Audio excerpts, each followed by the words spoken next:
Hey everyone. How are you guys all doing tonight? It's good to see everyone. Hey, Lynn. Hey, Mary. Hey, Tech Death. I hope you're doing well.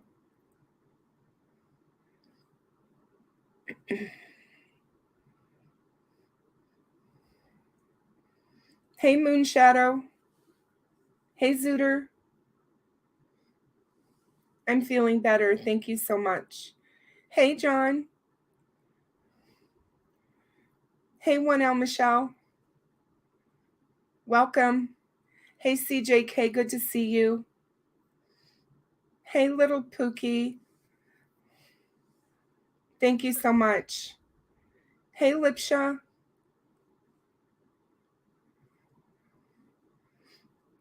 I'm sure. It's good to have you guys here. Hey, Enoch. Hi, D. Ashley. So tonight, I thought we would talk about Delphi and Flora. I haven't talked about Delphi much since last weekend, so I thought maybe it would be a good time to have some conversation about Delphi. I've been seeing a lot of interesting things that I thought maybe we could talk a little bit about. So that's what my plan is for tonight. We will definitely be talking Flora and we will be talking Delphi. We're going to also look at some Reddit things, I think, tonight. I have a couple of videos that I wanted to talk about that have been put out this week that I think is worth mentioning. Hey, Jamie. Hey, Melissa. So good to have you guys here. Thank you, Enoch. I'm really glad to be feeling better as well. My asthma has really been kicking my butt this last week. We've got cottonwood blowing every direction here in central Illinois, and trust me, it is it's not conducive to having good asthma season because it's just part of my allergies, and when they get bad, then my asthma flares. So just sad. Hey Daisy, good to have you here. Oh, Melissa, so sorry that you're in the hospital. I'm so glad that you're here listening, though. I hope you're getting better.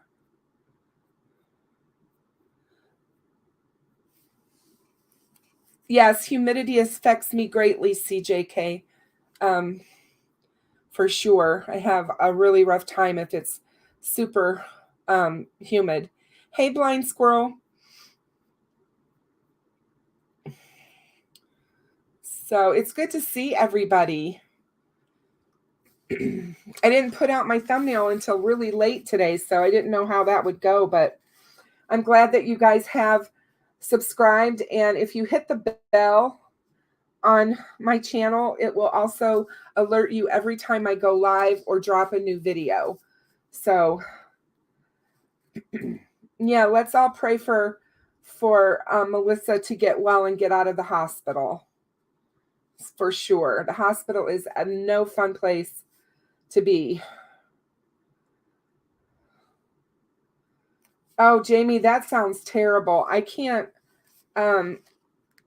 imagine. I used to be in the desert Southwest, and I can't even imagine being there with all the dust storms that we used to have and all that stuff blowing around in the air. It's I just can't deal with that very well.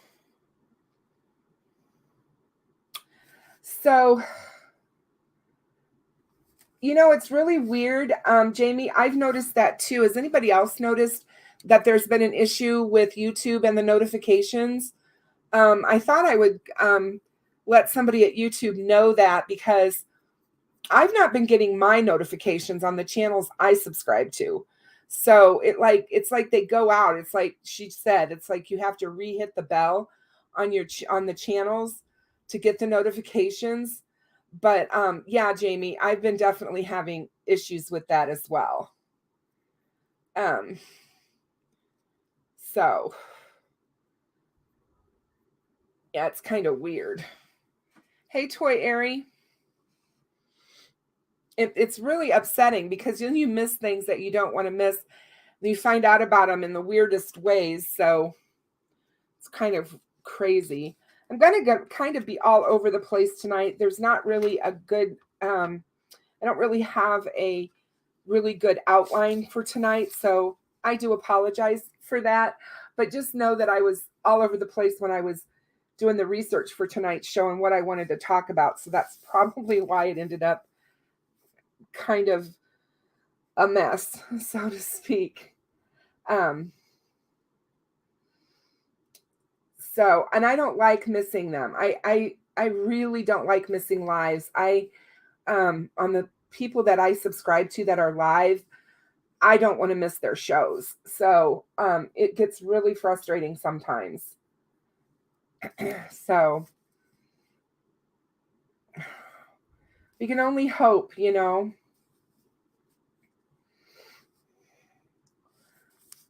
Thank you, Daisy, for dropping the girls' names, because Kiana, Kiara, Cariel, and it's I don't think that's the correct. It's Kiani. Yeah, Kiani. Are the girls from Flora. And you guys really do need to get familiar with their names. We really need to have their names to where we know their names and we don't have to look that information up. So I try to tell everybody to try to remember the girls' names. Everybody remembers Abby and Libby. Let's see. So one of the things I wanted to talk about was there was a January 28th of 2020 Indiana State Police Road Show. They have a road show. If you guys haven't been able to see that, I highly recommend you guys watch it. A lot of times they have some really interesting things. Whenever they have Doug Carter on it or anyone that's relative or related to the cases in Carroll County, I tend to try to catch those. But if you watch them, sometimes you can get some information. On the January 28th, 2021, they had on Doug Carter. And he said something that I recently, when I recently rewatched it, thought was really important. He said he does not believe in a cold case. He believes that all cases are solvable, and that people need to continue to work them. So I found that kind of interesting.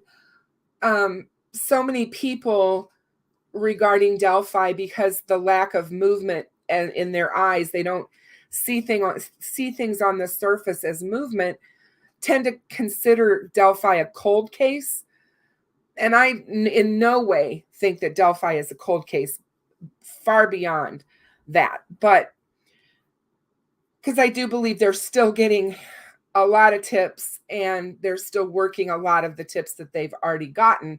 So I think that keeps them out of that cold case arena that we're well aware of. But I thought it was interesting that Doug Carter doesn't believe in a cold case. He doesn't think there's any such thing, that you should always be working the case. Alicia says the road show provides some good info. I listen to them and the Carroll County Commissioners meetings. Yeah, I do too. I already try to. I don't always get it done, but I do try because there is really good information there. So I don't know what that was. Hold on one second, guys. I'm just looking for something. It's Michelle. Okay, hold on a second. Just give me one moment, you guys. I'm just trying to get something for one of my mods. So just give me a moment.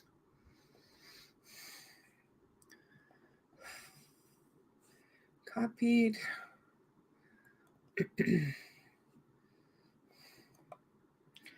Okay. Sorry about that, you guys. So anyway, he said that, and he also said, that Jerry Holman works the case every single day. Now, Jerry Holman is the first sergeant in the Indiana State Police who actually went in October of 2017 to Quantico and took FBI classes to kind of get certified, sort of, in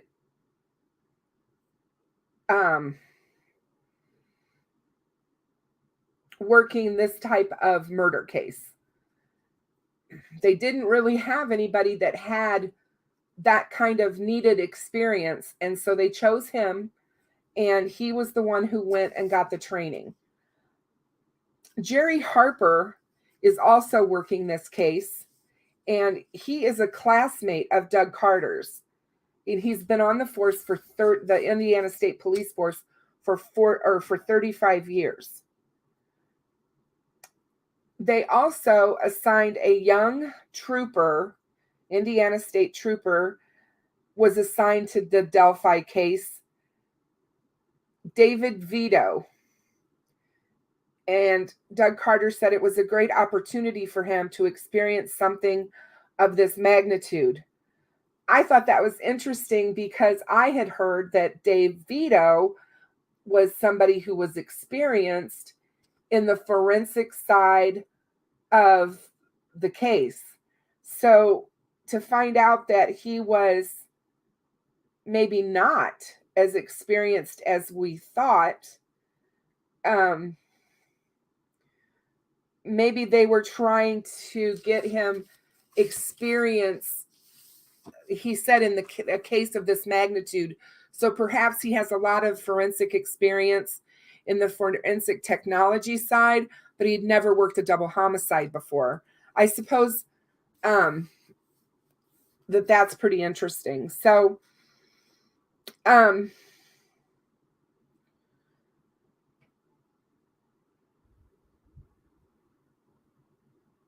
Doug Carter also said in that ISP Road Show that there are hundreds, literally hundreds, of Indiana State Police troopers that are involved with the case. And now that was back in January, the end of January 2020. So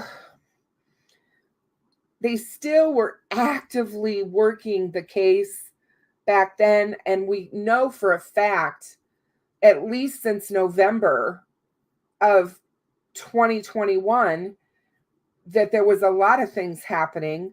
They were still serving search warrants because they went to the Kline's house again, took the dog.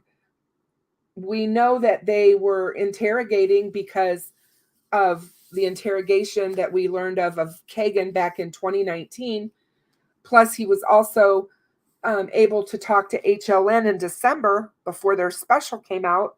So there has been movement in the case to some degree.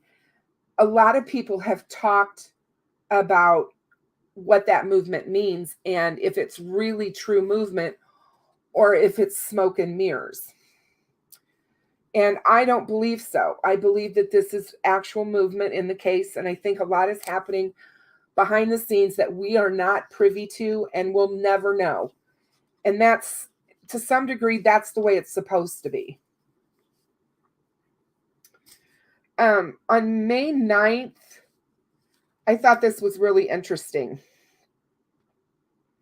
May 9th, 2022, Chief Deputy Michael Thomas, who if you were aware, he ran against Tony Liggett for the sheriff's position in Carroll County. He lost the primary to Tony Liggett.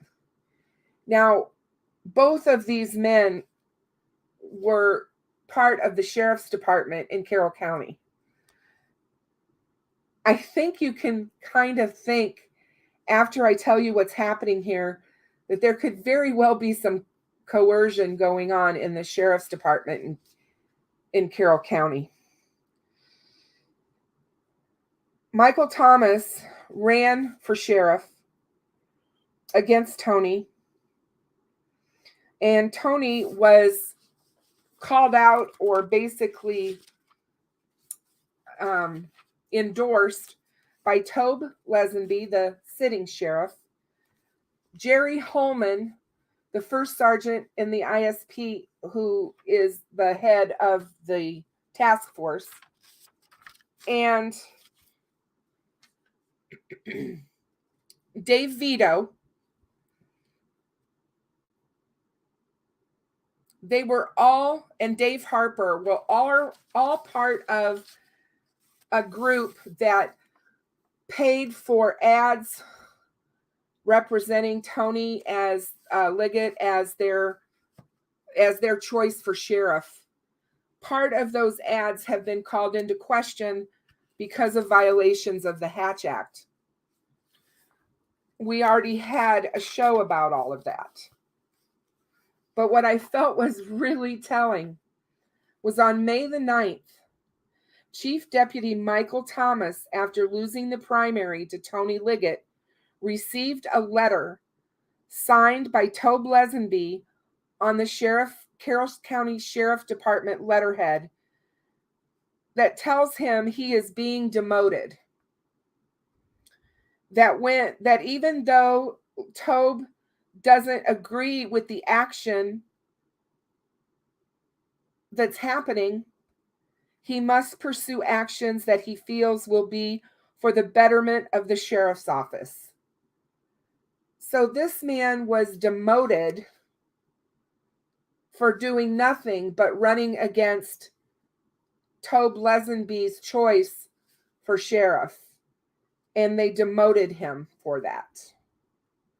And I am just floored by it. And to me, that doesn't sit well with me at all. There has to be a reason. Hey, Jennifer. Hey, Michelle. Great to see both of you. We can call them the Carroll County Six. We have 6 young girls who have lost their lives to a fire that was purposefully set and to a murder. And someone knows. Someone knows something. Someone knows about that fire, and someone knows who killed Abby and Libby. And they're not talking. And I'm wondering why they're not talking. When you watch the road show, all 3 of the ISP officers, including Doug Carter, say, somebody knows. Somebody knows who set that fire, and somebody knows who killed Abby and Libby. They firmly believe this. The U.S. Marshals are working on this case, and they have task forces set up on this case.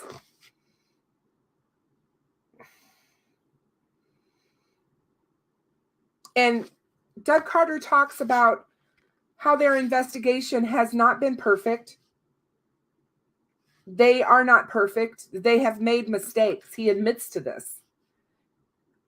Again, January 28th, 2020, if you guys want to go out and look for it. It's not been perfect, he said. And he goes, you can imagine putting all of these different people together to work together as a team, the different agencies, all the different people. And he said, we fuss. We fuss just as brothers and sisters do.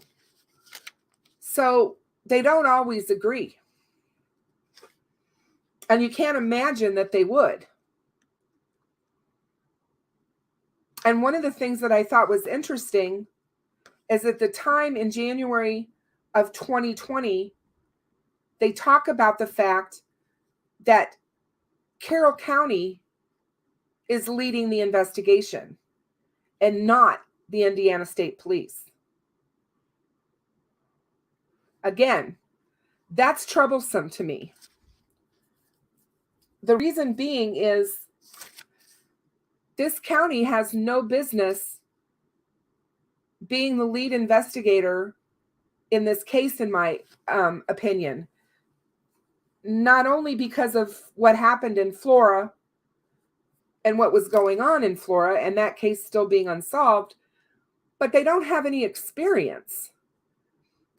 That's why they sent Jerry Holman to Quantico. You know, they sent him there to get specific training in how these cases are to be investigated and the things that the FBI felt that he needed to know to pass on to his team and what they could do to help themselves along. And why on earth would they send Jerry Holman in October of 2017 to Quantico to learn how to investigate this type of case and still allow Carroll County to be lead on the case? Makes no sense. Makes no sense. And I'm not doing this, and I'm not saying this to disparage the Carroll County Sheriff's Department, because I'm not. All I'm saying is it's inexperience. And to me, that leaves questions as to why it was done that way and who made those decisions. Who was fussing among themselves? Who wasn't agreeing? Who wasn't agreeing on what sketch to put out first? Was there an argument between the FBI and Indiana State Police and Carroll County on who the suspect looks like and should be put out? Because they had the first sketch early on. We know this. Why was that sketch not put out? We've talked about that before on my channel. What's the reason that first sketch was not used? There has to be a good reason as to why. And I've seen it everywhere that people think that second sketch that was put out, which is actually the first sketch that was drawn, is a sketch off of what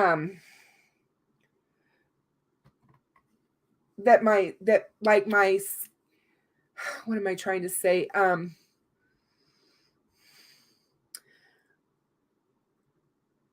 I'll get my thought here in just a second. Sorry. That I completely lost it. I hate when that happens.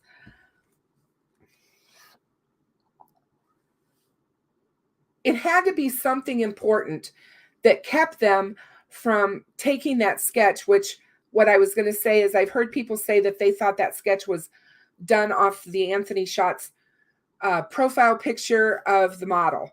Absolutely not. I do not believe that for 1 second. I just don't. I'm sorry.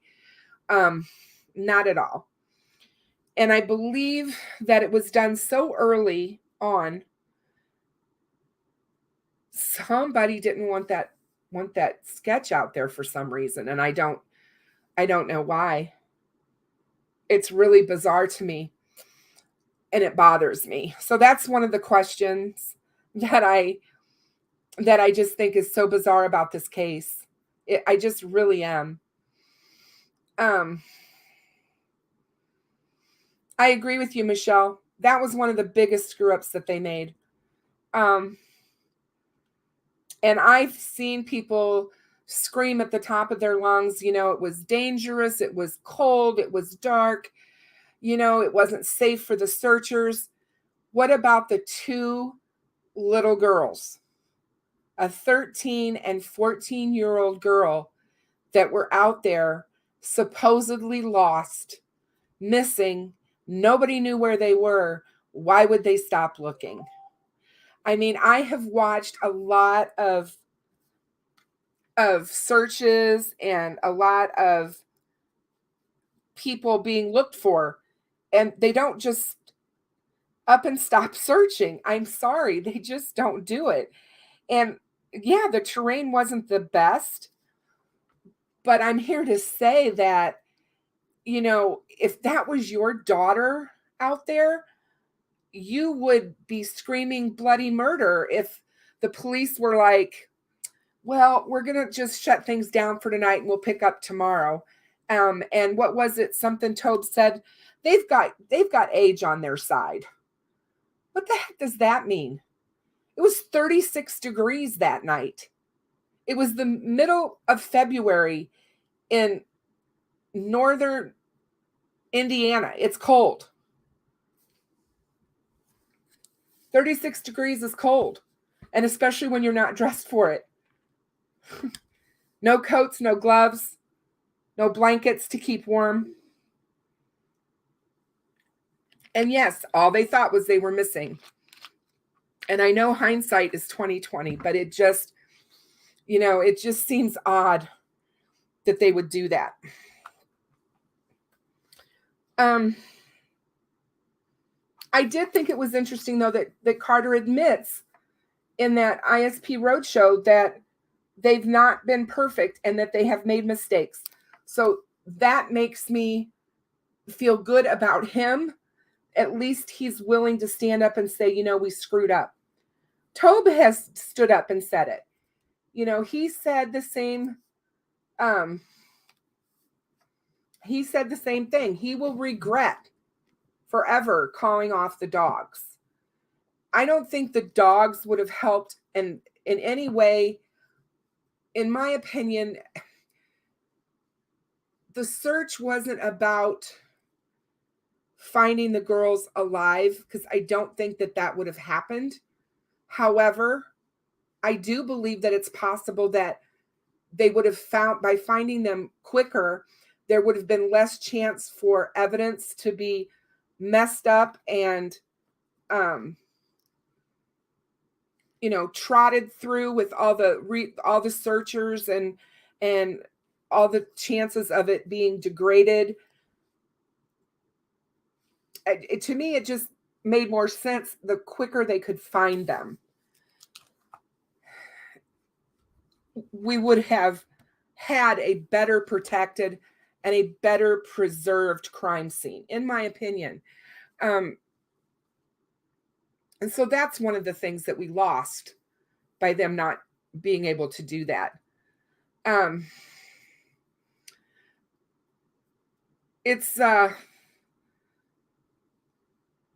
I can guarantee you that I wouldn't want to be outside in those elements at that time of year by the water, searching for anybody. I would have been freezing.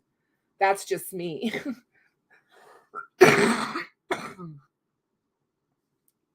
Sorry, guys. And it's really strange because Truth Justice says they were on their way from Missouri. Well, I've heard Missouri, I've heard Tennessee, Kentucky, and Illinois. But what gets me is Indiana had their own search and rescue dogs.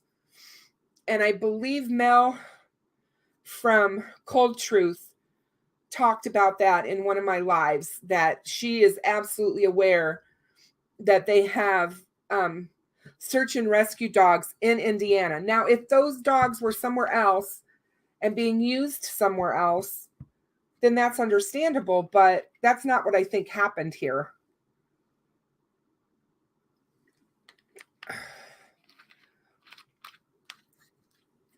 I mean, it's hard to know. It is digital. I agree with you. It's hard to know exactly what everything means, but one of the things that I think helps, and I've told you guys this for months now, is going back to the beginning and re-looking at everything. Re-looking at all of the press conferences, all of the sound bites, everything where everyone was interviewed by media, by the TV stations live, anything that we can get in print. And thanks, Alicia. I thought so. And being able to look at stuff now, knowing everything that we know. Because back then we didn't know much of anything. And now we know so much more. I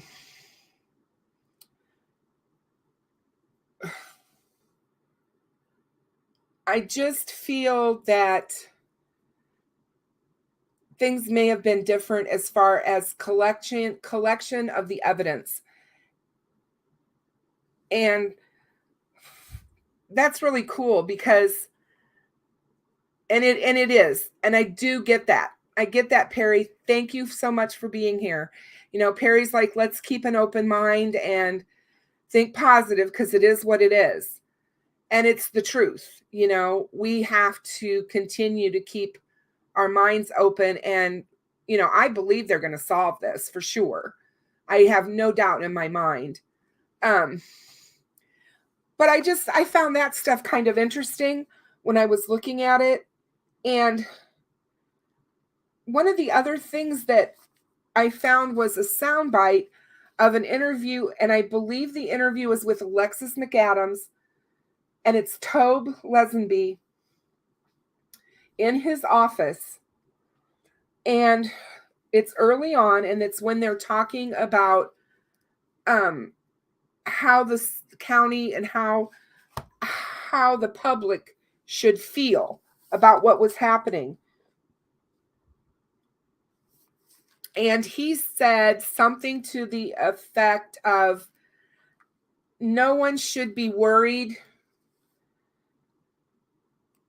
because, and he kind of said, because of what is taking place in Carroll County. And when I saw that,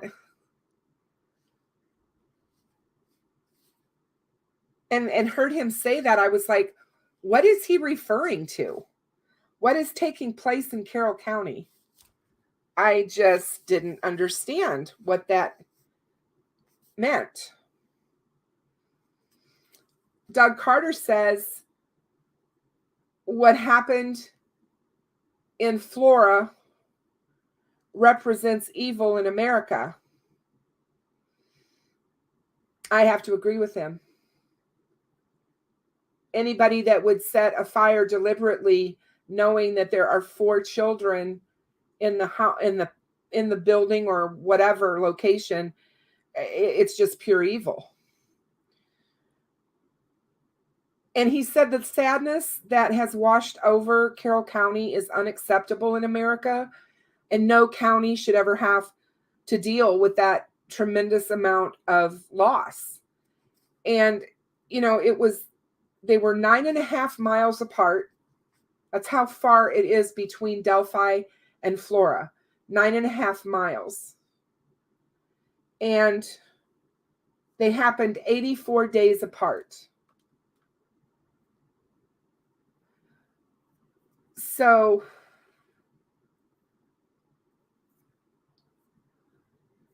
I just feel like when we talk about one case, we can't help but talk about the other. They're still both unsolved. We have a lot of the same players in government. And, you know, Doug Carter says that the fire, he believes, was a consequence of a bad choice. And I'm not so sure what he means by that, but I definitely think that whoever set that fire either knew exactly what they were doing or was hoping that no one was going to get hurt and that everybody would make it out. But whenever you set a fire, which I've never done, but I would think that the chance of loss of life, if there's life around, is great, and you should never do something like that. I think it's more than just a consequence of a bad choice. I think it's absolutely horrific. So the exact words from Tobe about the Delphi murders and how the community should feel is, this is something where the community is safe. And what's taking place in Carroll County. So was he referencing the Flora fires, when he talks about that, the fact that, we've got the fires, and then 84 days later, we have a double murder of 2 teenage girls. Yes, Michelle, it was 500 feet across the street.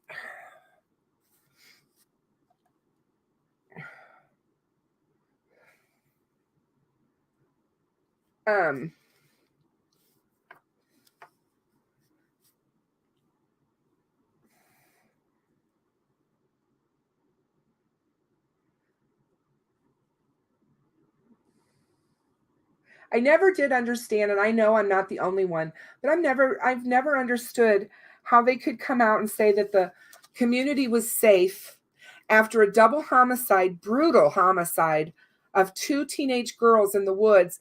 They don't have a suspect, no one in custody, and yet, oh, you don't need to be worried.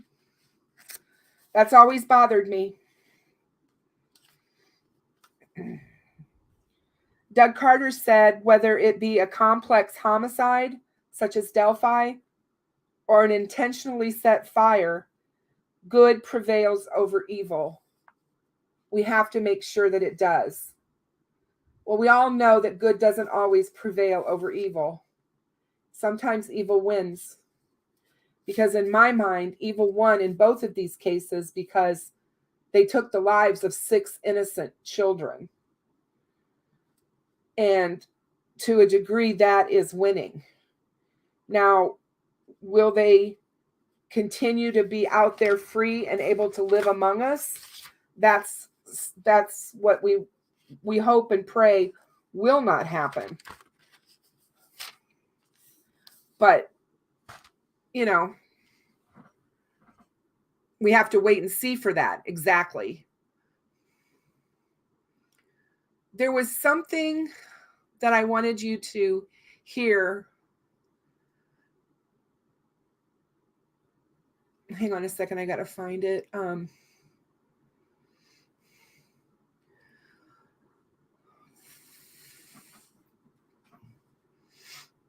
There was a question that was put out on Reddit, and there's so many questions put out there all the time, but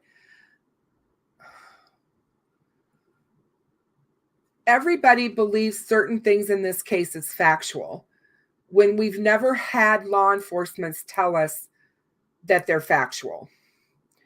One of them being the teenager who says she saw Bridge Guy that day.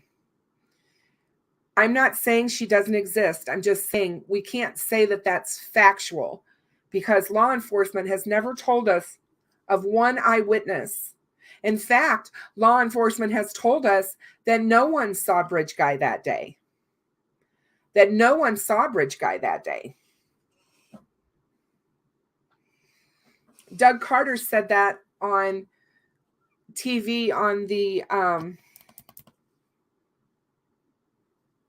Kelly show, Megyn Kelly's show, when she had Abby and Anna and Becky, I think Becky and Mike, Anna, Doug Carter, Kelsey, I think they were all there on the Megyn Kelly show. And Doug Carter says right on that show, when she asked him a direct question, she's, 1L Michelle, thank you so much for your super chat. How nice of you. I really appreciate that. She asked him point blank if anyone had seen him that day, meaning Bridge Guy. And he replies, not even hesitant, no. So, John, bear with all of us. It is so easy to get confused because just when you think you know something, you don't know anything. You find out that what you think you know is not at all what is going on. Michelle, I so agree with you. Anyone with common sense would have told people to stay in and be vigilant and put up a curfew, something to let them know to be careful. I don't understand how, when you're talking about these cases and you're talking about the fact that 2 girls have been murdered, that you wouldn't let them know, hey, we don't have a suspect. We don't know for sure what's going on here. Yes, you need to keep your kids, close and pay attention and, go out in groups or whatever. Don't be alone. All the kind of things that we say when there is somebody, hey, Michelle, thank you so much for your super sticker. Where, somebody needs to say something. I just don't get it. And the only person who said anything was Riley. Kim Riley said, you need to keep your children close and know what they're doing on the internet. Kim Riley said that. He was the only one who said that. Thanks, Michelle, again.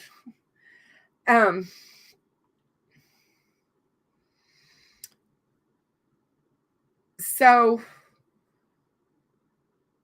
I think that, and Tech's right, the cops lie to the public lots to catch fake confessions, like saying the car at the CPS is white. If someone calls and says, I actually saw a red car and it's a red car, then they know it's real. So exactly. There's a lot of things that they do because of the crazy people out there that will falsely confess to crimes that they did not commit. Oh, Perry, it's okay. I hope you can come back. Thank you so much for coming. We love you. And this is correct. The owner of the property in Flora has collected insurance money for a number of different fires. And I think that to me is huge, huge. And a huge red flag.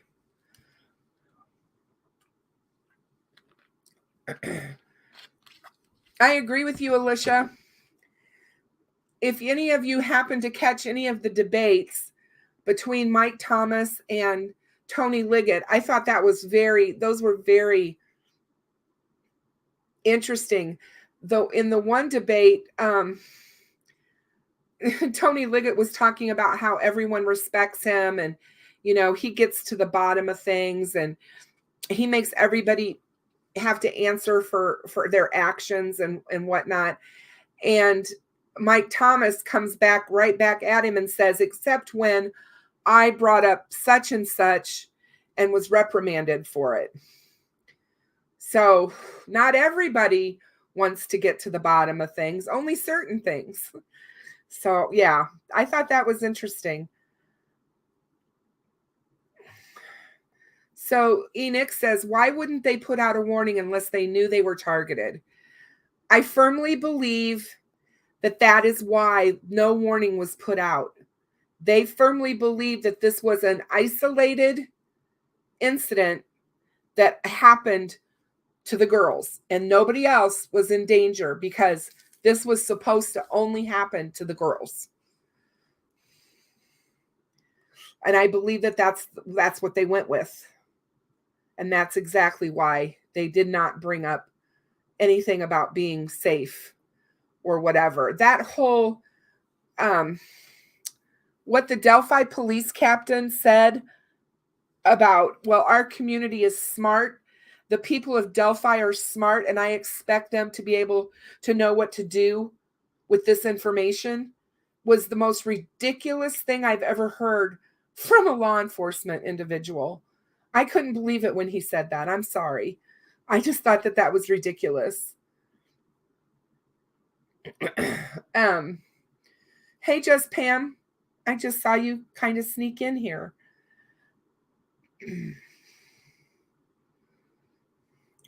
It is very misleading about that second sketch. And the second sketch was the first sketch drawn. Why would it have not been the first sketch put out? It doesn't make any sense to me. So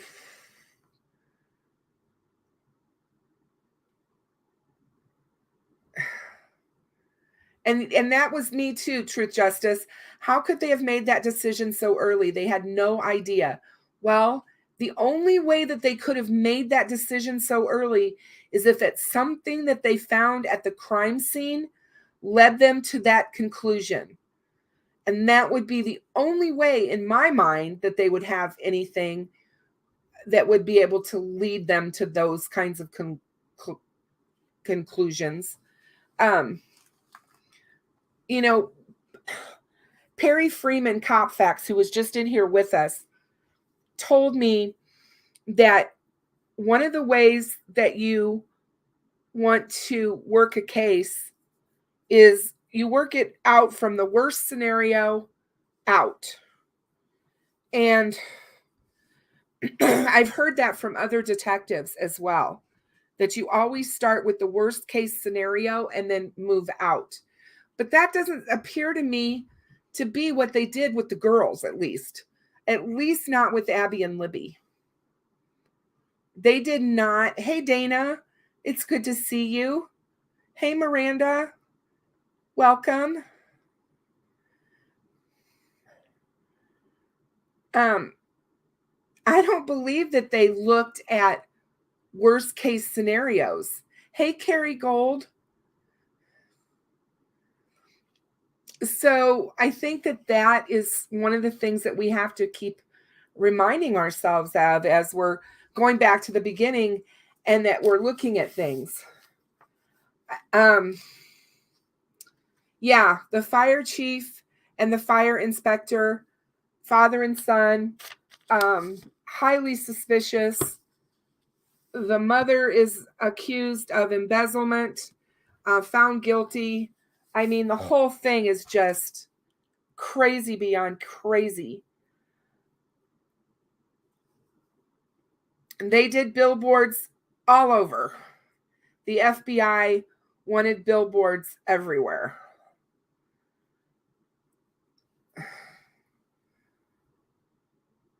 I know that people have talked about why we ask those questions, because we can't go back and fix it or change it. But when you're looking at something, trying to make sense out of it, it's better to go back and ask those questions and see if you can answer them now that you have more information. And, you know, Kelsey does talk about the second sketch. She talks about the first sketch that was written or that was drawn, and said that the second sketch came from information over time and technology. And I think when she said that, people started running around thinking, oh, this has got to mean Parabon Nanolabs did this sketch. Guaranteed they did not have time to get DNA from anything to do a forensic analysis with Parabon Nanolabs. That sketch was drawn just days after the murders.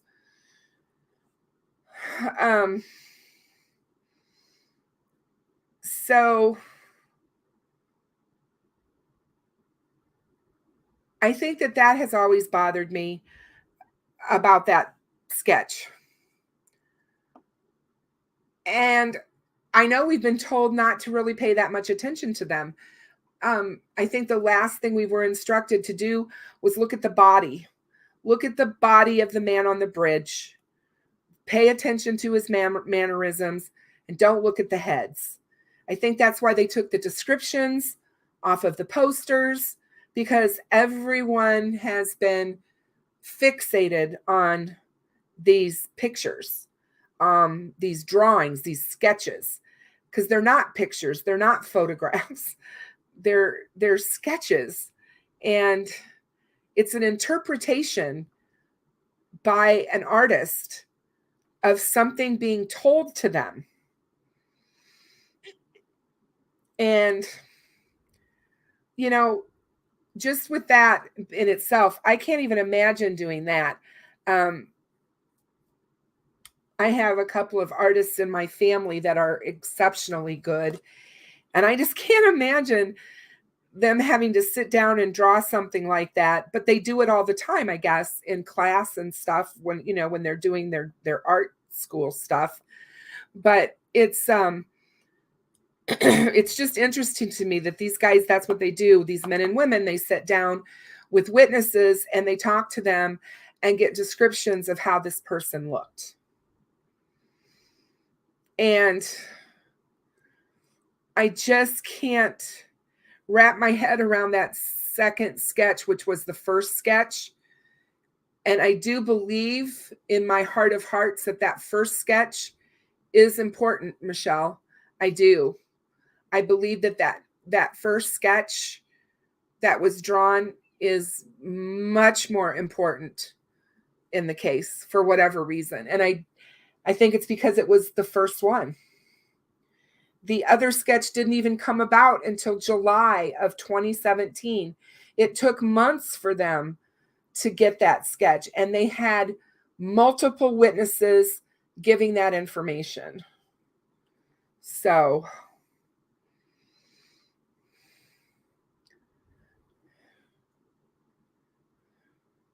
yeah, I wondered that too, Willow, because the same thing. It only came a few days.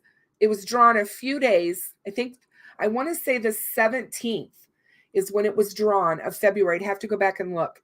But I believe it was the 17th of February that photograph, or I'm sorry, that sketch was drawn. And yeah, there's no way that could have been provided by technology unless technology was a phone and a video.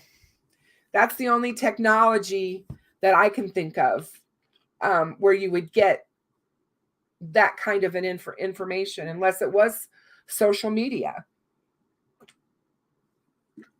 But I don't see that picture being the male model. So the sketches drive me crazy. I try to not think about them much anymore because they're just mind-boggling, and you can sit and think about them and get nowhere. There's a lot of people out there that still think the case won't be solved. They don't believe that anything has happened worthwhile. And they feel that the longer we go without an arrest, that, the longer it goes, the less likely it'll be solved. Although there was an article recently that was written in the hold on a second. That was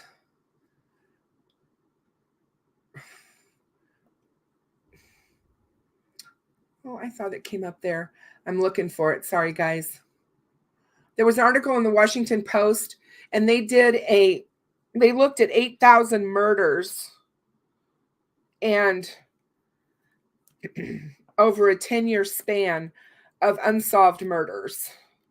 And by 10 years, half of them had been solved. So I do think it goes to say that just because I look at it as if we're 3 years out, you guys, because I go by what Doug Carter told us on April 22nd of 2019 at the press conference. You never thought we would change directions, but we have. And right now, it's as if they're going from the beginning. So it was like, I don't want to say they wasted 2 years, but they were not looking at in the right direction. And when they changed their direction, I think we have to look at it that way, that they've really only been looking at the case really the right way for 3 years. And when this is all said and done and somebody ends up writing a book about this case, because we know that there are going to be so many books written around Delphi, why on earth were these sketches done the way they were, and the kind of confusion and disruption that came from them? Because in my opinion, they have far, far worse hurt this case than helped it. That's just me. Maybe law enforcement feels differently because it's helped them weed people out who are no's. They know that these people cannot be the suspect. Maybe that's one of the things. But one of the other things that bothers me so much is that Indiana has such a horrific solvability rate in their open cases. It's just crazy. And Carroll County's really bad when it comes to the unsolved stuff. So it doesn't give you a lot of hope, but yet when we hear things like we did in February from Doug Carter when he's talking directly to the killer, and we know about you, we know a lot about you, sleep well. I do have enough notes digital. I have a lot, trust me. My 12 notebooks. Yep. I really hope that they're working on, I think they know who Bridge Guy is. And I do not believe that the prosecutor in this case, Nick McClellan, has given them the okay to arrest. I think he has told them that we do not have enough to take into court to get a beyond the reasonable doubt conviction. And when you don't have that, the prosecutor is going to continually tell the detectives, you've got to go back and get more. You've got to go back and get more.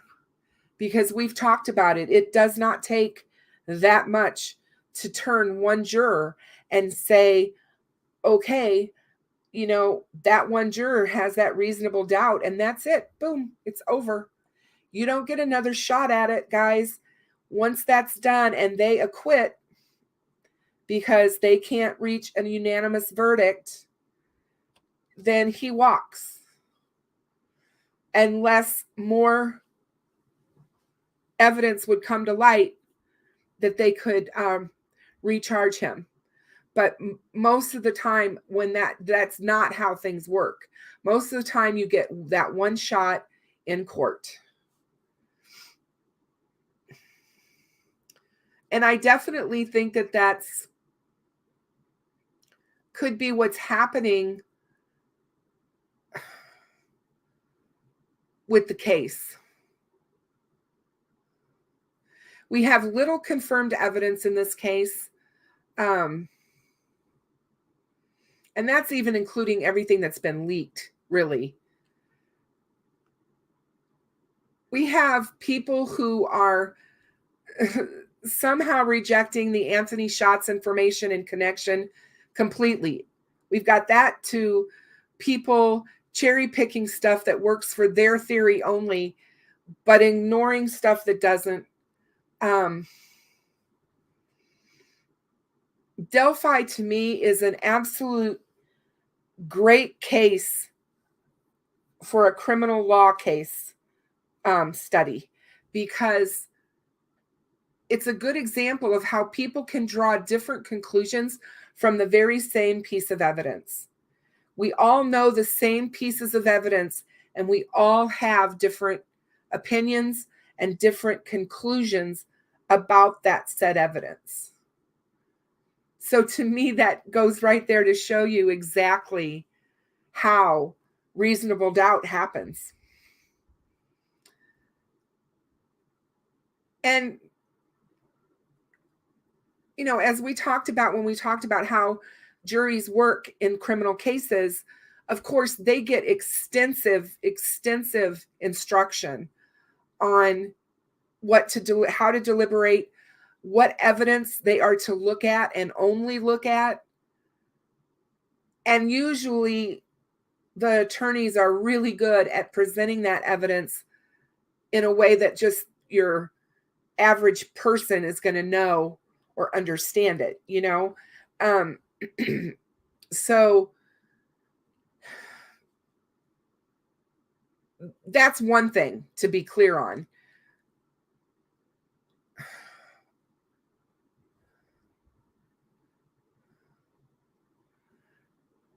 I know everybody says, well, if it's the Klines, why haven't they already been arrested? Why haven't they been arrested already? Why are they waiting to arrest Tony Kline? If Tony Kline's guilty in this case, more so than Kegan, why has he not been arrested? I think what people fail to understand is it can be extremely difficult for just you and I to understand a complex case such as this one with digital forensics,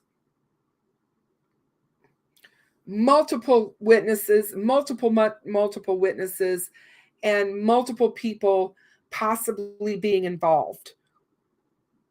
Can you imagine a jury trying to get through all that when it's just, you know, we get to look at it, dive into it, listen to everything, do our own research. Jurors don't get that opportunity. Jurors only get to use what's presented to them, period. So I think that is in itself worthwhile of understanding. Someone described it on Reddit as, think of all the prosecutor's evidence at the trial similar to like a house of cards. You're going to stack evidence A, B, C, and D together, and then you get a verdict of guilty beyond a reasonable doubt.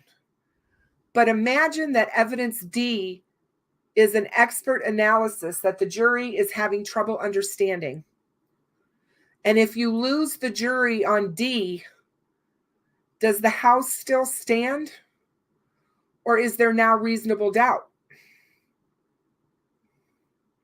And to me, that is so, it's like a simplification of it, but that really does speak to how it works. Expert witnesses can be very difficult sometimes, depending on how expert they are and what the subject matter they're expert in. They can lose juries when they start talking so technical. And as a prosecutor, you don't get multiple tries at the case. If the jury, says not guilty, it's over. We already said that. It's done. So if you know in your heart as a prosecutor that you've got the right guy on your scope, but you might have trouble getting a jury to see that or see the big picture of that, then you might not want to risk it yet. And you might tell law enforcement that we're not going to trial until we can make it easier to convince the jury beyond a reasonable doubt. Go out there and find me more evidence. And that could very well be what's happening right now.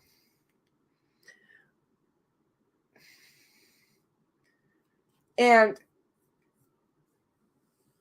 I agree. I definitely think that there is an alibi that is in play here that they need to break. So I definitely do feel that way as well.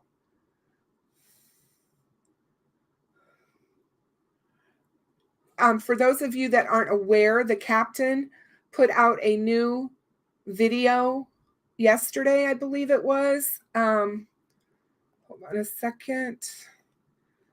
Let me see if I can find it.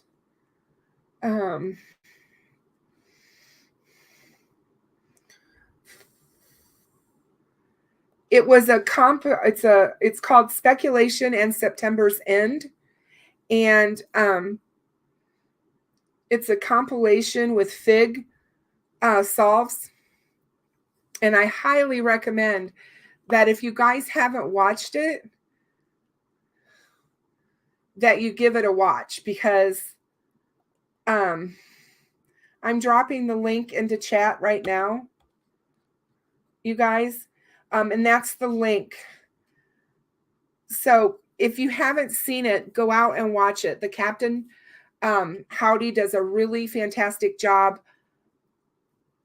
on this video. Okay, Tech Death, we'll see you in a bit. And so it's definitely worth watching. I gave up having one POI, just try to find out as much as possible so when arrests are made, I'll know what the heck is going on. Digital, I totally get it. I don't have a POI in this case. I don't know that I ever have had one POI. I've had a couple of people that I thought looked as possible people that might have something that they might know or need to be talked to further. My thoughts on this case are always about the why, the where, the when, and the how more than the who. I just know that I didn't have enough information to figure out the who. Heck, I don't really know I have information to figure out the why. Perry told us if we figure out the why and the motive, we're going to get closer to Bridge Guy than ever. Hey, Miss Thang, how are you? Hi, SD. Good to see you. SD says, unfortunately, there are several murders that are free and walking around, not because law enforcement don't know they are guilty, but because prosecutors don't feel they have enough to convict. And that's the truth, because that's how our justice system works. You have to be able to prove it in a court of law. It's just the way the justice system in our country works. I have Alicia, and I will probably talk about that later. I haven't had a chance to really delve into him with him he's been super busy since he got back, so with his real life stuff. So I've just kind of took a step back and let him try to get his bearings and stuff. But yeah, we'll talk about that. I'll talk about that on another show. I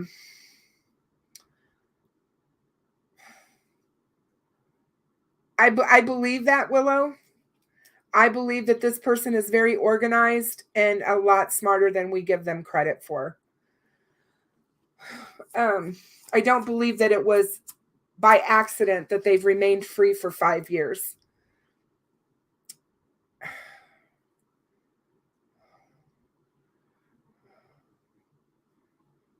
And that's, Lisa, that's not a bad thing. She's starting to have a list of who didn't do it. I mean, you have to know, it's like I said before, when you have a POI or somebody you're looking at, the very first thing that you have to be able to do is place them in the woods with the girls. And if you can't place them in the woods with the girls, you don't have a good POI, because you've got to be able to put them there. Just because everything else ticks off the box, if they have a solid alibi that they were 45 minutes away, you got to break the alibi if there's no other way you can do it.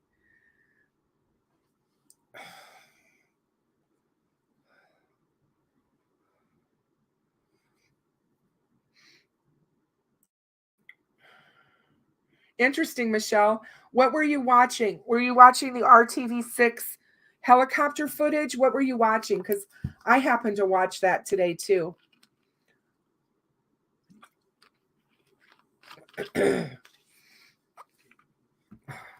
It's okay, Alicia.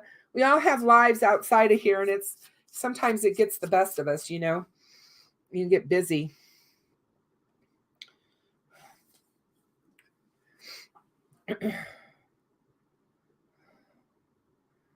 And see, SD says the why is the one thing that keeps me researching this case. The why is, to me, is what I want to know more than the who.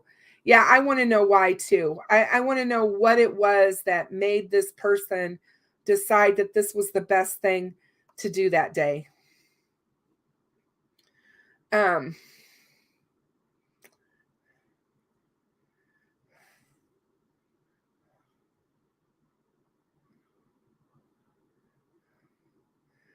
I just think that there's part of me that thinks that she may have known something and that she may have told someone that she was going to go to the police about it.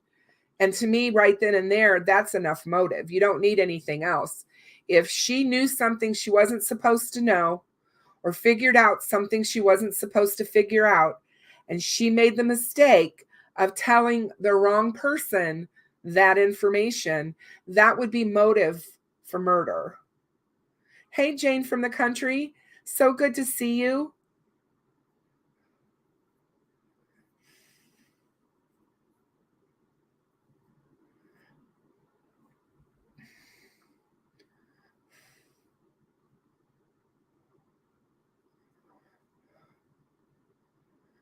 Oh, cool, Michelle. I'll have to go back and look for that.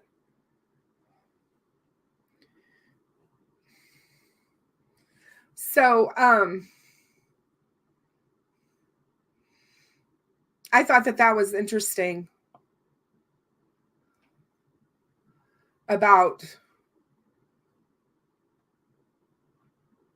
the case.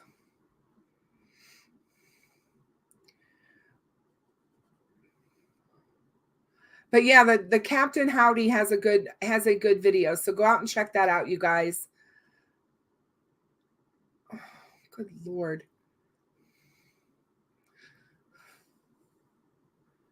Oh, I'm not having any luck there. So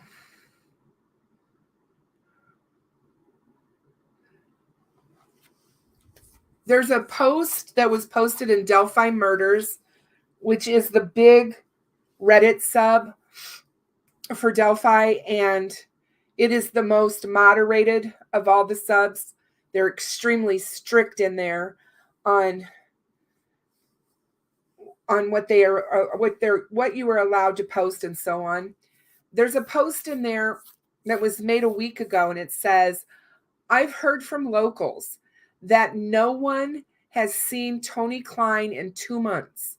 With the recent Fox 59 article suggesting that ISP is building their case and charging him any day now, is he on the run? ?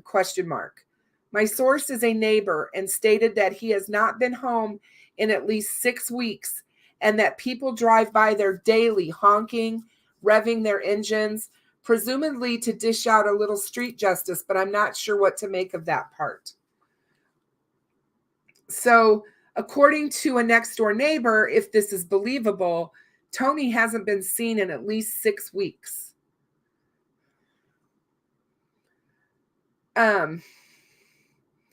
I think with everything that's come out about him, even if he doesn't have anything to do with Delphi, I think the fact that he's been painted as, the real Tony Kline by his children, that, people are going to be looking at him quite differently. But yeah, it would be interesting to know where he's at and what he's doing. And I know a lot of people have asked that question.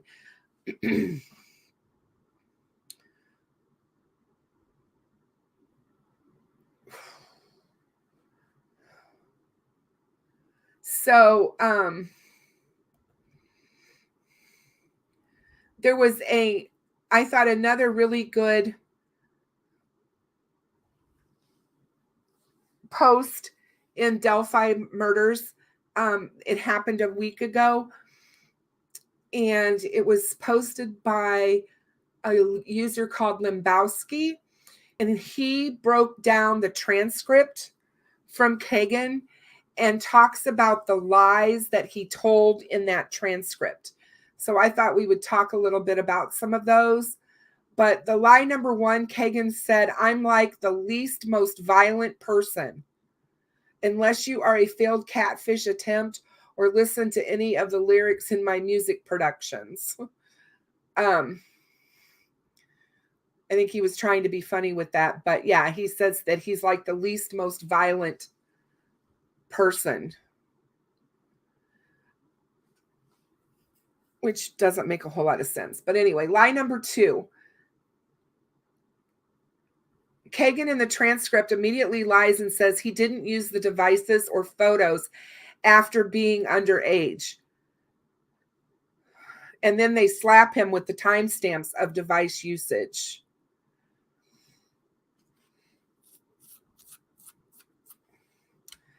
Line number 3, he says he's never been with a child or anything like that. And he said, obviously, he's ignoring the 30 charges that are like that against him. Line number 4, I moved to Las Vegas and I tried to completely change my life. Yeah, he tried to fabricate a fake persona complete with fake jobs, pictures, and posts, all in an attempt to distance himself from February 13th, 2017. And I would have to agree with everything that's said right there, because I still go back to, everybody says, well, the Klines don't have anything to do with this.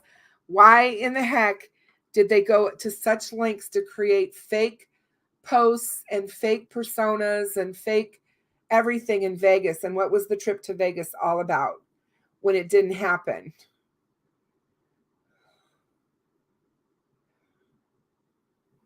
And oh, I know, Michelle, I hear you. One home Michelle says, you're really making me think about that comment that was made by law enforcement. The community is safe after the murders. How in the world would they know that? How? You got me? I've brought it up so many times. It's crazy. And most people don't take well when you bring that up. They get mad. So, but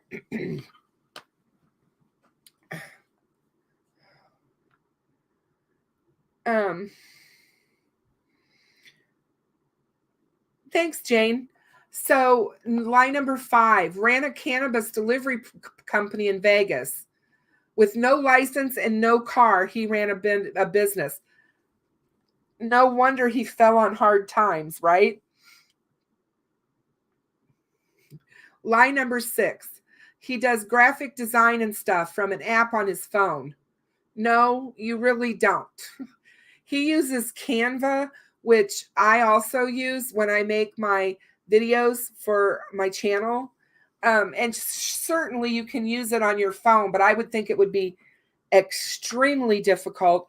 And secondly, I cannot imagine anybody hiring somebody to do graphic design for them that's going to use their phone, their cell phone to do it on. But anyway, line number 7, the youngest I ever knew was 16. And that was proven to be false as well. Line number 8, did anyone have access to your phone? And Kegan says, no, I don't think so. No, I mean, I didn't have a girlfriend and no one ever used my phone or anything like that. And that was proven false by Kegan himself.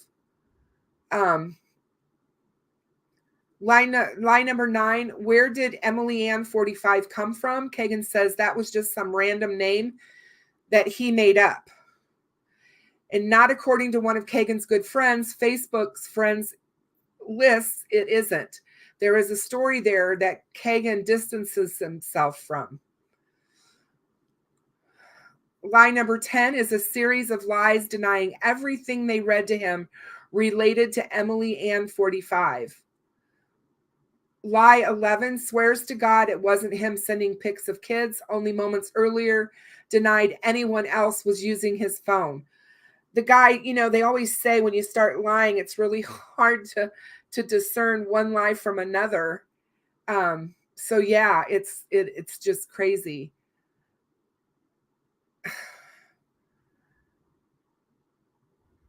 So, there was a lot of lies. And he lied about alibis, the lengths of conversations he had with the girls. He lies about the last time the Samsung S4 was used and where the S5 came from. He lies about where he found the phone after February 2017's interrogation. He lies about exchanging pics with the girls. He lies about why he deleted apps. He lied about why and where he found the phone after the polygraph. He lies about who texted prostitutes in Vegas. He lied about his friends. He lied about knowing where his friend number 2 lived.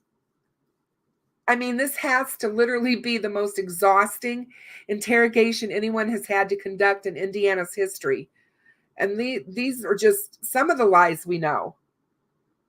And when the officers were saying one lie is one thing, but then when they start stacking up, things start stacking one upon another, the stack becomes overwhelmingly large, and it just points to so many things.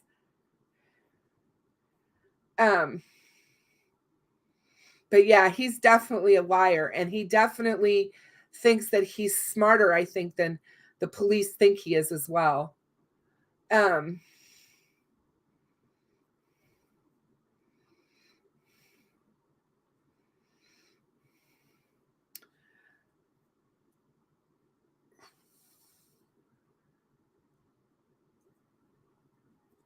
So Kegan says he moved to Vegas in June of 2017 with a guy he knew that was from Peru, Indiana.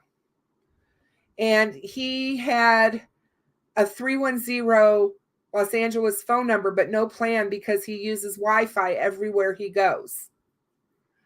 From June 2017 to September of 2018, he lived in Vegas and then moved back with his mom to Young America, where he stayed for a year until about August to late 2019. Late 2019, he left and began couch surfing for a year. He uses Canva, Fiverr, and GoDaddy websites to create online menus. That was his source of income. And his current girlfriend at the time of his arrest was his friend's younger sister, and he's known the friend and friend's family for pretty much his whole life. And he began dating her in May of 2018 before he was arrested.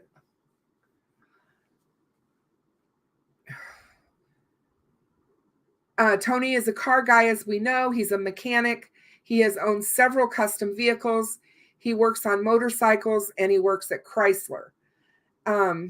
Kegan admitted to making fraudulent accounts on Kik and other social media platforms, including Anthony Schatz and Emily Ann. And Emily Ann's account was used to exchange CSAM, not send it, not receive it, but exchange it with another user. I think everybody needs to be aware of that as well.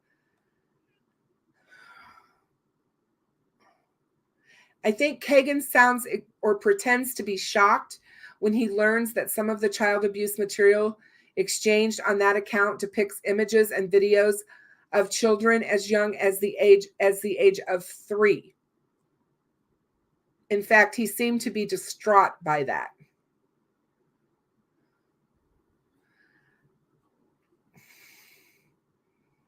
So his Dropbox, Kegan's Dropbox, launched the biggest child abuse material investigation in the history of the state of Indiana. And the child abuse materials that were being shared between his Dropbox account to Emily Ann's account. And when confronted about the very young age of the child abuse material being shared, he feigns disgust and continues to accuse the man he lived with when he moved to Las Vegas and also stayed with prior to moving to Las Vegas.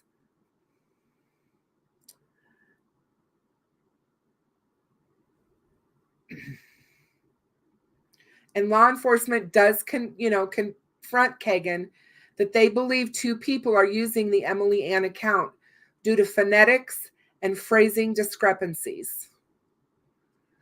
And the detectives tell Kegan they know that the image trades are connected to Kegan and Tony's house due to the GPS timestamps on the photos. So Kegan cannot blame the guy in Vegas. I mean, there's just so many things that point back to these guys. So it just makes me shudder that there's people that are just willing to say, oh, but that doesn't have anything to do with Delphi. I don't know.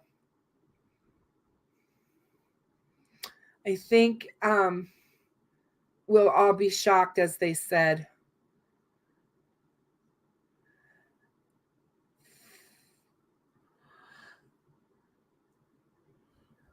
But there's still a lot of people that think that Bridge Guy is someone that's never been talked about, no one knows about, and that's where it's going to be a shock. It's going to be shocking. But anything, obviously anything is possible.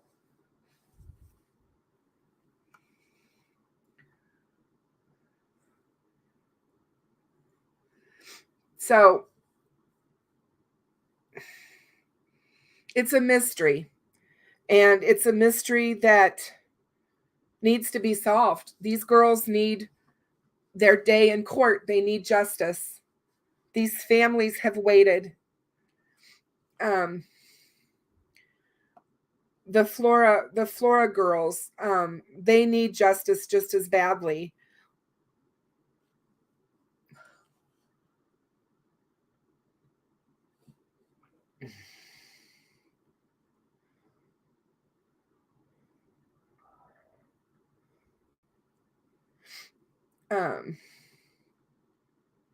There are so many opinions, digital, and it's okay.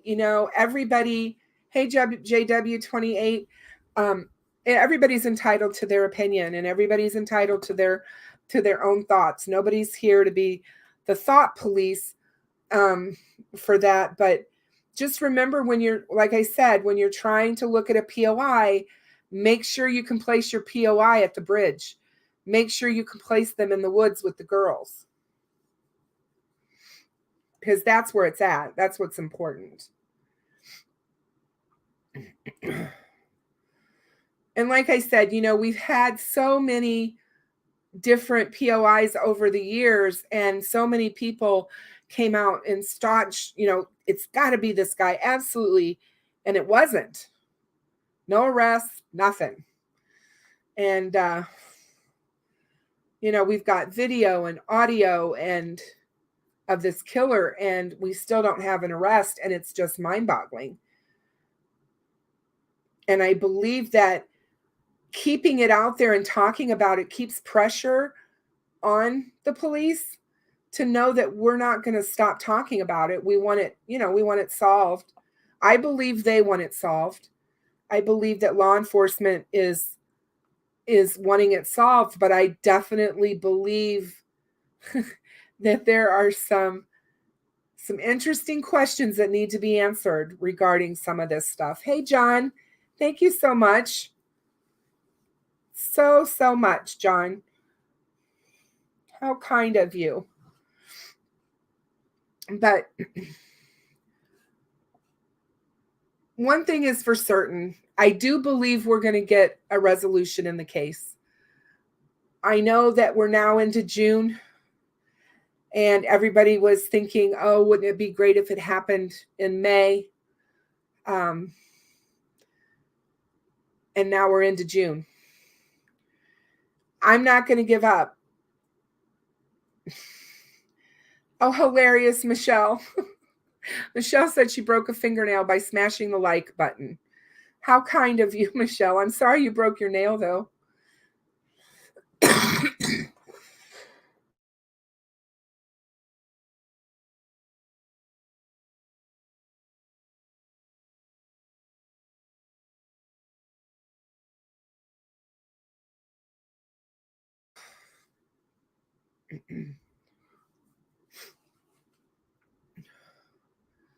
Hindsight's a valuable thing. We can look back on things, but we have to be careful as well, because hindsight, you can be so critical, and we want to be careful of being that way, because, hey, Just Pam, thank you so much. So much. I appreciate that. And you're right. All 6 of these girls are going to get justice. We're not going to let it go. We are going to see to it that they get justice that they deserve. Because I want to share something. Hold on a minute. I want to find it if I can. Give me a minute. Oops. Cancel.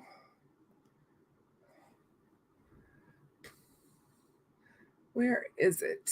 There it is. That's what I was looking for. Where's our girls? There they are.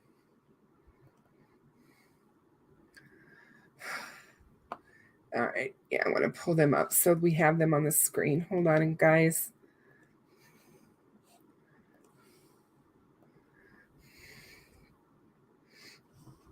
There we go. There's our little girls.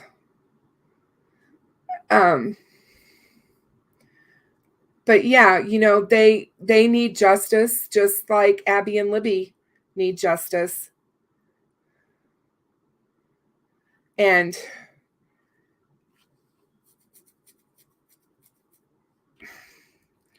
I'm just tired of their case just not being talked about enough. That's all. You know, Alicia, I won't be either. Alicia says she would not be surprised when this justice comes. A lot of people in power is going to be removed or resign. I agree with you completely. I would not at all be surprised. And I definitely think that, you know, we may not be looking for the same killer in these two cases, but these two cases are connected. These girls need justice just as much as Abby and Libby do. And I don't want them forgotten. And I'm going to keep talking about them. Michelle says that she thinks that the Lyric and Elizabeth cases are also connected to Delphi. And I know a lot of people do. I know law enforcement says they checked it out and they don't. But it will be interesting to see once we get a resolution where that leads in the Lyric and Elizabeth case in Iowa.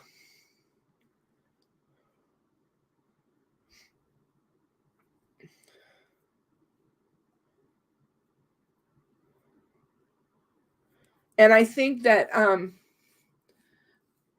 when we do get the resolution, it can't come too soon because the families are in desperate want of it so that they can begin to try and move past this part of their chapter that's gone on since the girls were murdered. They're never going to be completely whole again, and they're never going to be completely I hate the word closure because you never get closure in something like this. There's always I contributed to like a really big scab goes over the wound that you feel in your heart. And it doesn't take much to pull that scab off and get it going again. So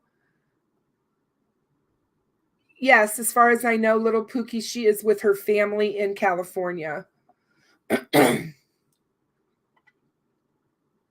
And I believe her sister, the girl's aunt, still lives in Flora.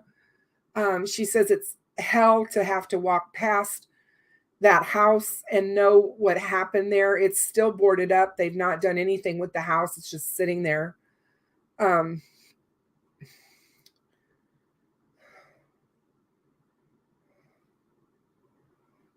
Yeah, I agree. I agree, Michelle.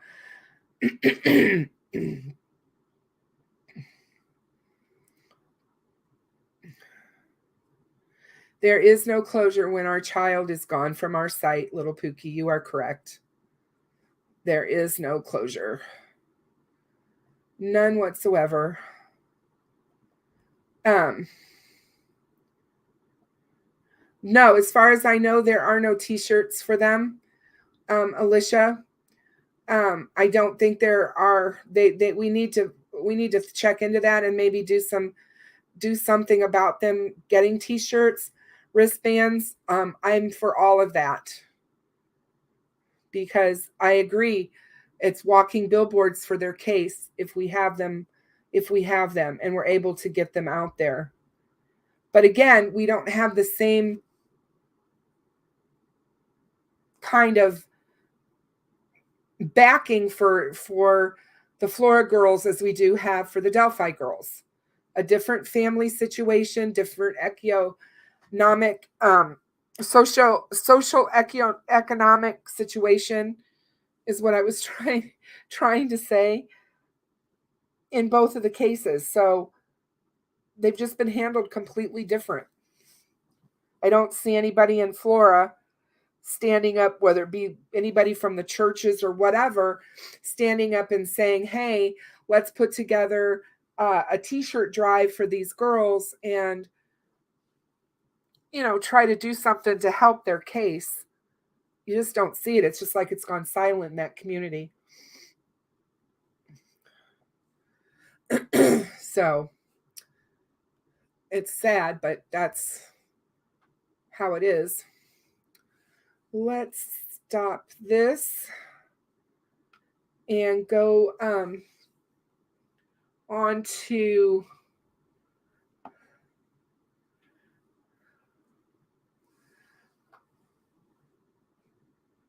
one other thing I wanted to talk about.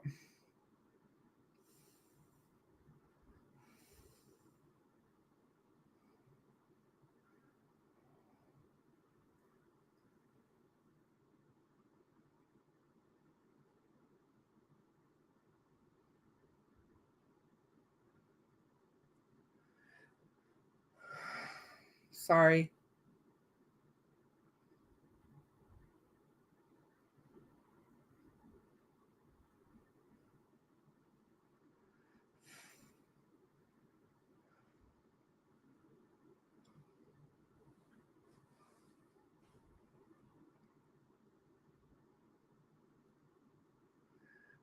We know from the search warrant from Ron Logan's property that items were taken, more likely for trophies or to at least make it look like a killer who wanted trophies.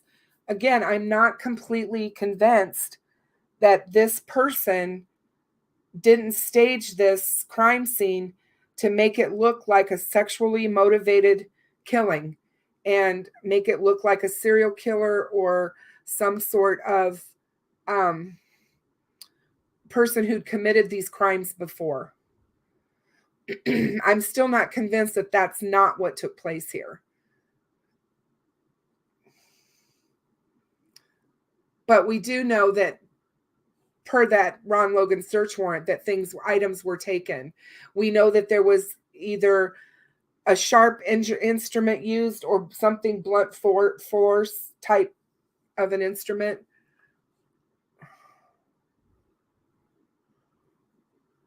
So, one of the things that I thought was really interesting, and I don't know how you guys feel about it or if you'd heard about this before, but hey, Tamara, so good to see you. What do you guys think about the fact that somebody said Flannel Shirt Guy was definitely David McCain because Derek confirmed that? He was shown a picture and confirmed that. But I was thinking, wouldn't it be interesting if it turned out that Flannel Shirt Guy was actually Ron Logan? Because Ron Logan and Flannel Shirt Guy, I mean, white hair, they kind of resemble each other, kind of. I thought that was interesting.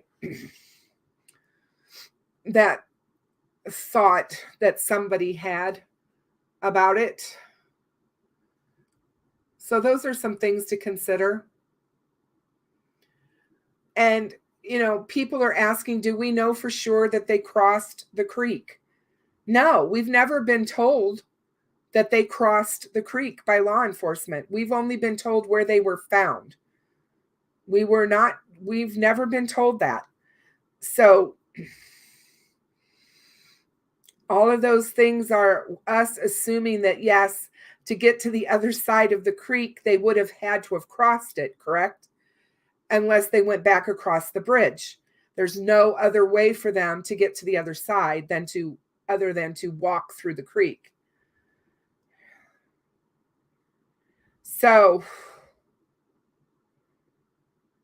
I saw that too, Alicia. And one of my friends on here is re-watching or re-listening to Scene of the Crime. So I want to ask her about that, because I know that they said Dan too instead of David. And I thought that was interesting as well. So,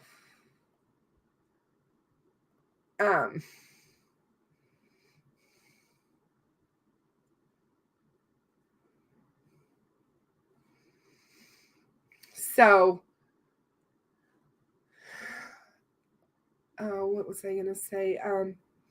That was pretty much all I really wanted to go over with you guys tonight. I thought that it would be good to talk about some of those things that I looked at. I would highly recommend everybody going back and looking at the first few interviews done by police between February and May of 2017. They are extremely telling. There's a lot of information in them.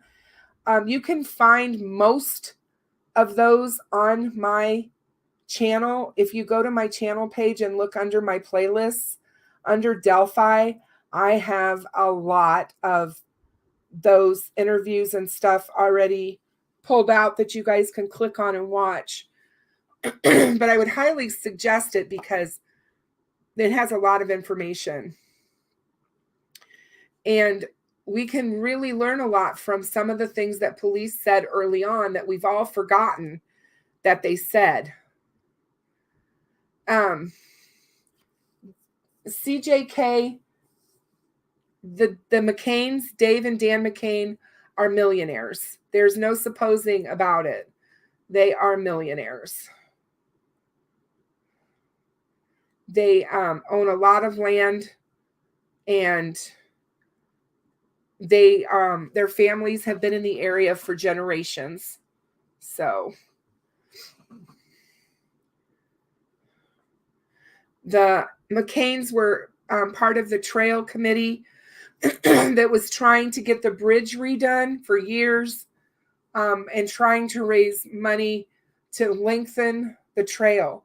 And they wanted to buy Ron Logan's property. They had been at him for a long time to try to buy some of his property so they could extend the trail.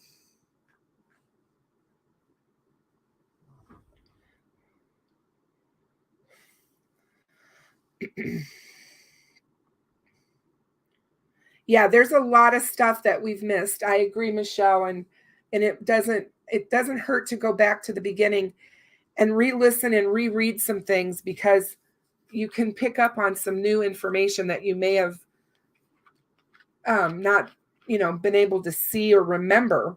There's just so much. It's so hard to remember it all.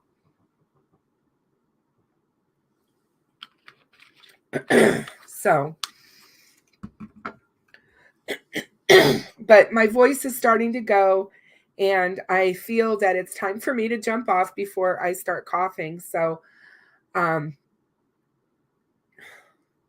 it is crazy how we do have melodramatic Monday. It's crazy how much we forget the little things. And there's a lot of little stuff that I think is important. And yeah, make sure you guys go out and listen to the Captain Howdy tonight. His video is really, really good and really worth it. But I appreciate you guys all coming tonight. I enjoy having you every time. You guys always make my chats wonderful, and just such a nice, calm, relaxation conversation, which I so appreciate. You guys are great and wonderful, and I've missed you. I'm sorry that I wasn't able to be here on Thursday, but there's no way I was going to be able to after my asthma attack. There was just no way. So, but I'm doing better, and I appreciate you guys supporting my channel. Please make sure that you hit the subscribe and like buttons and hit the bell so that you get notifications. I also have membership now. There's 3 levels. The first level is $1.99 a month. I will start having some member-only content soon. So if you want to become a member and help support the channel, please do so. Everybody that is a subscriber here, just so you guys know, you are officially known as the Doors. We decided that's what my crew is going to be called, the Doors. I loved it. Thought it was a great thing. So for anybody that doesn't remember, the Doors was a great rock and roll band. But yeah, you guys are the Doors. I appreciate all of you, and I hope you have a great rest of your weekend. Enjoy your time off from work, and try to help someone out. If you can pay something forward, please do. I found out recently that just buying coffee for someone in front of me in line is just a nice, or behind me in line is just a nice gesture, something that you can do just to make someone's day, and be kind. Always be kind. So CJK, to join my channel, it's $1.99 a month. And you can do that by going to my channel's page. Michelle, if you'll drop my join link in the chat, so if they want to join, they can see it. But yeah, that's where you can do it. There's a join button on my channel page. But yeah, I appreciate you all so much, and I will see you guys on Tuesday. Yes, we are the Doors. We are the Doors. Yes, I agree, Pookie. Just a smile, just a smile. Anything that can make someone's day better, we so need to do that. Gotcha, Digital. Light My Fire. What a great song. I love that song. But yeah, it is. Pay it forward, guys. And I'm going to wish you all a good night. Everyone, please stay safe. And I will talk to you on Tuesday.